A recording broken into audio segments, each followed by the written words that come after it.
Médicaments ou produits dérivés du tabac. Les institutions européennes doivent trancher aujourd'hui sur cette question, dans le cadre de la nouvelle directive tabac. Il semblerait que l'on s'oriente vers un vapotage à deux vitesses. Les produits avec une concentration de nicotine supérieure à 20 mg par millilitre seront considérés comme des médicaments. Ils ne pourront donc être vendus qu'en pharmacie et seront soumis à une autorisation de mise sur le marché. Les vendeurs de cigarettes électroniques ne cautionnent pas cette distinction. Voilà, faut pas que le consommateur de e-cigarettes se prenne la tête à aller chercher ses liquides de tel dosage en pharmacie, d'un dosage moindre en boutique.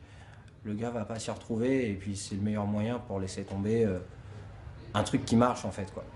En France, les propriétaires de ces boutiques dédiées sont inquiets pour leur avenir, depuis que l'une d'entre elles a été condamnée la semaine dernière pour concurrence déloyale. Le ministère de la Santé travaille sur la création d'une taxe spécifique, pas forcément bien perçue par les consommateurs.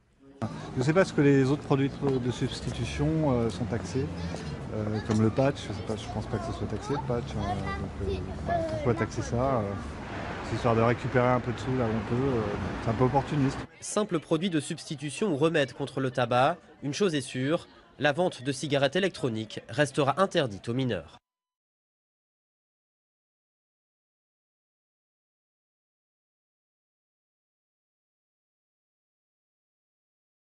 Médicaments ou produits dérivés du tabac. Les institutions européennes doivent trancher Se prennent la tête à aller chercher ses liquides de tel dosage en pharmacie, d'un dosage moindre en boutique. Le gars va pas s'y retrouver et puis c'est le meilleur moyen pour laisser tomber un truc qui marche en fait quoi.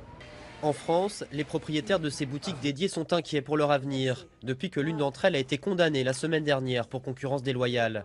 Le ministère de la Santé travaille sur la création d'une taxe spécifique, pas forcément bien perçue par les consommateurs. Aujourd'hui sur cette question, dans le cadre de la nouvelle directive tabac, il semblerait que l'on s'oriente vers un vapotage à deux vitesses.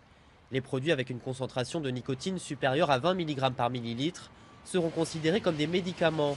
Ils ne pourront donc être vendus qu'en pharmacie et seront soumis à une autorisation de mise sur le marché. Les vendeurs de cigarettes électroniques ne cautionnent pas cette distinction. Voilà, faut pas que le consommateur de e-cigarettes